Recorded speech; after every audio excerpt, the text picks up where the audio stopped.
어제 우리는 모압 왕과 이스라엘, 유다, 에돔 연합군의 전쟁이 시작된 그 상황에 대해서 함께 좀 살펴보았습니다. 사실 이 전쟁의 스토리는 쉽게 생각해서 또 이제 새 연합군에 유리하다라고 하는 것을 우리가 알 수 있습니다. 왜냐하면 그 대적인 모압이라는 나라 자체가 원래부터 이스라엘에게 조공을 바치던 약소 국가였기 때문입니다. 그리고 그와 싸우는 나라는 세 국가가 함께 연합한 팀이었기 때문에 우리는 쉽게 이 전쟁의 승패에 대해서 가늠할 수 있는 것이죠. 그런데 어제도 살펴보았듯이 이런 이야기의 스토리가 이상한 대로 흘러가게 됩니다. 그렇게 자신감을 가지고 떠난 여정이 7일 만에 큰 난관에 봉착한 것이죠. 그것이 무엇입니까? 바로 그들이 마시고 쓸 만한 물이 더 떨어졌다라는 겁니다.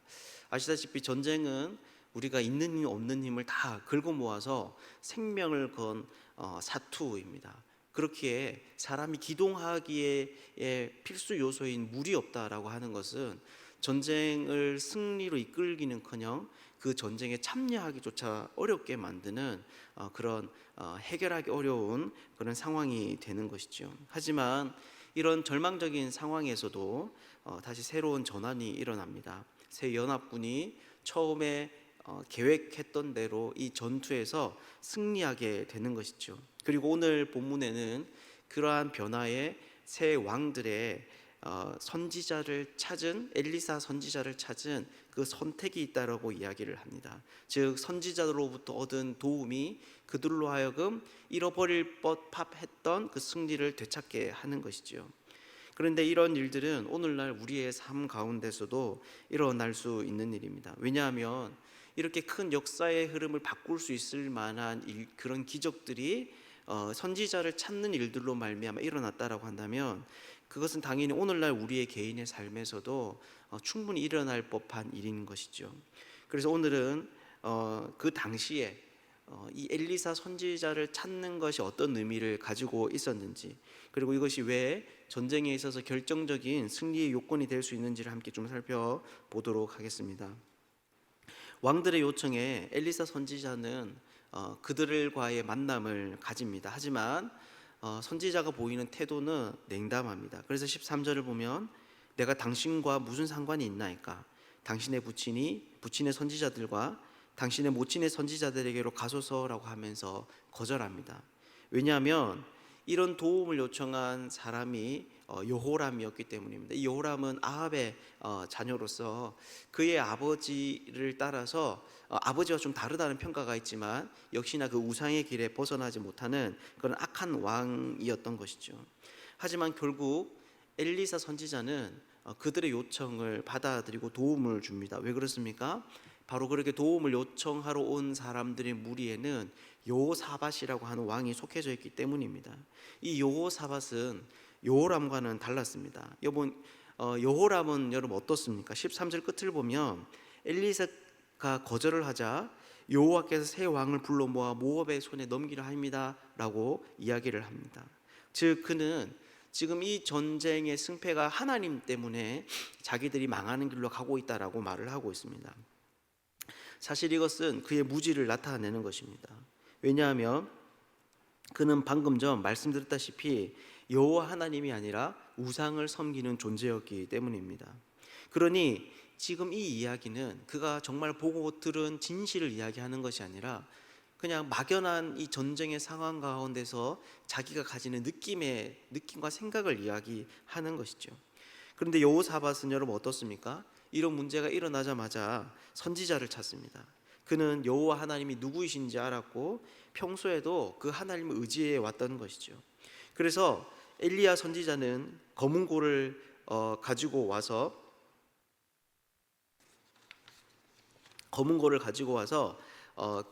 그것을 연주하게 합니다. 이것이 정확하게 어떤 상황을 의미하는지는 우리가 잘 알 수 없습니다. 하지만 맥락상 보았을 때 이것은 엘리사가 드리는 기도인 것 같습니다. 누군가 검은고를 탈 때 그는 마음을 가라앉히고 더 하나님께 깊이 기도할 수 있었던 것이죠. 그러자 놀라운 일이 벌어집니다. 하나님께서 그의 이 엘리사의 기도에 응답하셨던 것입니다. 그래서 17절을 보면 이런 이야기를 합니다. 너희가 바람도 보지 못하고 비도 모지 못하되 이 골짜기에 물이 가득하여 너희와 너희 가축과 짐승이 마시리라 하셨나이다. 여러분, 이것이 무슨 말입니까? 지금 이스라엘 이 연합군이 지나가고 있는 이 그 길의 지형은 와디라는 그런 지형입니다. 여기는 평소에는 이제 건조한 이스라엘의 기후 탓에 바닥이 드러난 골짜기이지만 비가 오게 될 때 갑자기 쏟아지는 그 강수량으로 인해서 물이 풍성한 계곡으로 변하는 그런 지형입니다. 그래서 지금 말하는 이 말은 사람과 다른 하나님의 시각을 보여주는 것입니다. 지금 계곡을 지나가고 있는 이스라엘의 입장에서는 여기가 정말 광야와 같이 바짝 마른 물 한 방울 없는 그런 땅이지만 하나님의 시각으로 봤을 때는 강의 상류에서는 이미 엄청난 강풍을 동반한 폭우가 쏟아지고 있다는 겁니다. 그리고 그 물이 지금 너희 눈에 보이지 않지만 위로부터 지금 흘러져 내려오고 있다라고 하는 것을 보여주는 것이죠. 그래서 이것은 하나님과 다른 사람과 다른 하나님의 시각을 보여주는 겁니다. 그런데 엘리야가 받은 응답은 이것이 끝이 아니었습니다. 왜냐하면 18절을 보면 여호와께서 보시기에 작은 일이라고 말하고 있기 때문입니다. 그렇다면 하나님이 주시는 그 큰 일은 여러분 무엇이겠습니까? 이후에 보면 이렇게 이야기합니다. 여호와께서 모압 사람도 당신의 손에 넘기시리이다. 여러분, 즉 하나님께서 물이 없어서 전쟁조차 치르는 것을 장담할 수 없는 이스라엘 백성들을 향해서 이 전투의 향방은 이미 결정이 나가 있다고, 내가 그들의 생명을 이미 너의 손에 맡겼다라고 그렇게 말씀을 하고 계신 것이죠. 사랑하는 여러분, 그렇다면 결국 이것이 무슨 말입니까? 바로 이 세 연합군의 왕들이 이 절망적인 상황 속에서 선지자를 찾은 것이 지금 상황을 회복하는 결정적인 요인이 되는 그 이유를 말해주는 것입니다. 왜 그들이 이 시점에서 선지자를 찾아야 했는지를 우리에게 알려주는 것이죠. 그것이 무엇입니까? 바로 이 선지자는 이 모든 전쟁의 주인이시고 천지를 주관하시는 하나님의 사람이기 때문이다라는 겁니다. 즉 이 전쟁의 승리를 주시는 분은 여호와 하나님이시기 때문에 그들이 이 선지자를 찾은 일이 가장 지혜로운 일이 되는 것이죠. 그래서 결국 이것은 오늘날 절망에 빠진 사람들이 해야 하는 일이 무엇인지를 다시 한번 알려줍니다.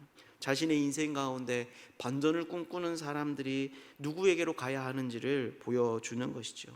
바로 하나님 앞으로 나아가서 그분을 만나고 그분께 도움을 요청하는 일들이 우리의 삶 가운데도 필요한 것입니다. 우리가 여호사밧과 같이 오늘도 하나님께 나아갈 때 이런 믿음을 가지고 갈 수 있으면 좋겠습니다. 그래서 우리의 기도가 단순히 우리의 어려움을 늘어놓는 것이 아니라 기대와 소망을 드러낼 수 있는 그런 복된 자리가 되기를 주님의 이름으로 축복합니다. 한 가지만 더 살펴보겠습니다. 이렇게 오늘 본문은 우리에게 절망 가운데 있는 사람들이 해야 하는 일이 바로 하나님께 나아가 그분께 도움을 요청하는 일임을 알려줍니다. 그런데 이상한 일이 있습니다. 바로 하나님께서 그들의 요청을 따라 이런 승리를 주셨음에도 불구하고 이스라엘은 절반의 승리밖에 거두고 있지 않다라는 겁니다. 분명히 그들은 전쟁에 이겼지만 일부의 모압 사람을 돌려보내는 찜찜한 승리를 얻고 있는 것이죠. 왜 이런 일들이 벌어졌을까요? 왜 그들은 반쪽짜리 승리밖에 얻지 못했을까요? 이것에 대해서 오늘 본문은 크게 두 구절을 통해서 말을 해줍니다. 먼저 16절인데요. 여기를 보면 이렇게 이야기합니다. 그가 이르되 여호와의 말씀이 이 골짜기에 개천을 많이 파라 하셨나이다. 여러분, 왜 지금 엘리사는 이 골짜기 웅덩이를 파라고 이야기를 하는 걸까요? 그것은 바로 방금 전 말씀드렸다시피 이 와디라고 하는 지형은 일시적으로 생기는 계곡이기 때문입니다. 그래서 미리 웅덩이를 파 두어야지만 물이 휩쓸려 내려간 이후에도 고여있는 웅덩이의 물들을 활용할 수 있는 것이죠. 그렇다면 이것이 무슨 말입니까? 바로 하나님의 약속이 주어진 자들에게는 또한 순종의 행위가 필요하다는 겁니다. 사실 이런 일은 그 당시 이스라엘 군대에게 쉽지 않은 일이었을 겁니다. 왜냐하면 아직까지 비가 오지 않은 상황이었습니다. 아직 가축은 물론 사람들까지 마실 물이 충분하지 않아서 내일을 장담할 수 없는 큰 어려움이 그들 가운데 있었습니다. 그렇게 지금 이 시점에 웅덩이를 파는 것은 나머지 그들이 가지고 있던 힘마저도 소비해버리는 위험한 일일 수 있는 것이죠. 하지만 이 말에 순종하며 그들이 전심을 기울여 웅덩이를 파게 될 때 여러분 어떻게 됩니까? 필요한 물들을 얻게 됩니다. 자신들과 상관없이 흘러가 버리는 그런 물이 아니라 사람이 마실 수 있는 물, 가축들이 활용하여 생명을 연장할 수 있는 그런 생수를 얻게 되는 것이죠. 또한 한 구절은 27절인데요. 이 구절은 모압 왕이 전쟁에 패하자 자신의 맏아들을 이방신의 제물로 드렸다는 내용을 담고 있습니다. 그런데 여기에는 해석하기 어려운 구절이 있습니다. 바로 이스라엘에게 크게 경노함이 임하매라는 말입니다. 모압 왕이 다음 왕위를 물려받을 자기의 아들을 인신공양 제사로 드리자 이스라엘에게 크게 경노함이 임했다. 이 말을 두고 사람들이 해석하기 좀 어려워하는 것이죠. 하지만 그럼에도 불구하고 보통 이것은 크게 두 가지로 이해가 됩니다. 하나는 모압이 이렇게까지 치열한 결사항전을 벌인다라는 하는 의미를 가지고 있고요. 또 하나는 이런 처절한 행위를 보고 모압 신에게 이스라엘 백성들이 두려움을 느꼈다. 이런 두 가지 의미로 볼 수 있습니다. 그런데 여러분 어떤 의미로 해석하든지 간에 그 결말이 어떻습니까? 모압으로 하여금 나머지 군대가 고국으로 돌아갈 수 있는 길을 열어주는 요소가 원인이 됩니다. 즉 이스라엘은 이 사건을 보면서 그들을 끝까지 쫓아가지 않고 어느 시점이 되자 적당히 전쟁을 타협하여 포기하게 되는 그런 상황이 연출되고 있는 것이죠. 그래서 이것은 사실 하나님의 말씀에 대한 불완전한 순종을 우리에게 보여주는 겁니다. 왜냐하면 그분이 19절을 보면 이렇게 말씀하시기 때문입니다. 모든 견고한 성읍과 모든 아름다운 성읍을 치고 모든 좋은 나무를 베고 모든 샘을 메우고 돌로 모든 밭을 헐리이다. 전쟁에 승리하게 될 때 하나님께서 그들에게 요구하시는 바는 뭐냐면 어느 정도 적당한 선에서 어떤 이유에서 간에 정리하고 돌아오지 말고 이 모압이라는 나라가 다시는 일어설 수 없도록 다시금 이런 반역을 꿈꿀 수 없도록 철저하게 정리하라라고 하는 것이 바로 하나님의 말씀이었던 것이죠. 그래서 그들이 지금 이 적군을 향하여서 전쟁을 완벽한 승리로 마무리하자는 것은 이런 관점에서 보았을 때 하나님의 말씀에 대한 불완전한 순종이었던 것입니다. 그런 이것이 말해주는 것이 무엇이겠습니까? 바로 이스라엘이 불완전한 승리를 얻은 그 이유의 중심에는 바로 이러한 불완전한 순종이 있었다는 것입니다. 하나님이 주신 그 승리를 온전히 자신의 것으로 만들기 위해서는 온전한 순종이 함께 동반되어야 됐던 것이죠. 사랑하는 여러분, 이것은 오늘날 우리들도 마찬가지입니다. 하나님께서는 자신의 백성에게도 이런 승리를 주시는 분입니다. 하지만 그 승리를 우리의 삶 가운데 풍성히 누리기 위해서는 그 능력을 경험하기 위해서는 그에 합당한 믿음의 행위 또 순종의 행위가 우리 가운데 필요한 것이죠. 여러분들은 어떻습니까? 여러분들에게는 이런 하나님의 승리를 누리는 그런 온전한 순종함이 있습니까? 우리에게도 이러한 믿음과 그에 합당한 순종이 있으면 좋겠습니다. 그래서 그 승리를 확신하며 골짜기에 웅덩이를 팔 줄 알고 또 어려움 가운데에서도 물러나지 않고 하나님의 말씀 가운데 나아갈 수 있는 사람들 되면 좋겠습니다. 우리 하나님은 우리에게 자신의 백성에게 승리를 주시는 분이십니다. 오늘 하루의 삶도 이렇게 승리를 주시는 하나님을 기억하며 순종하여 그 살아계심을 경험하는 복된 날이 되시기를 주님의 이름으로 축복합니다.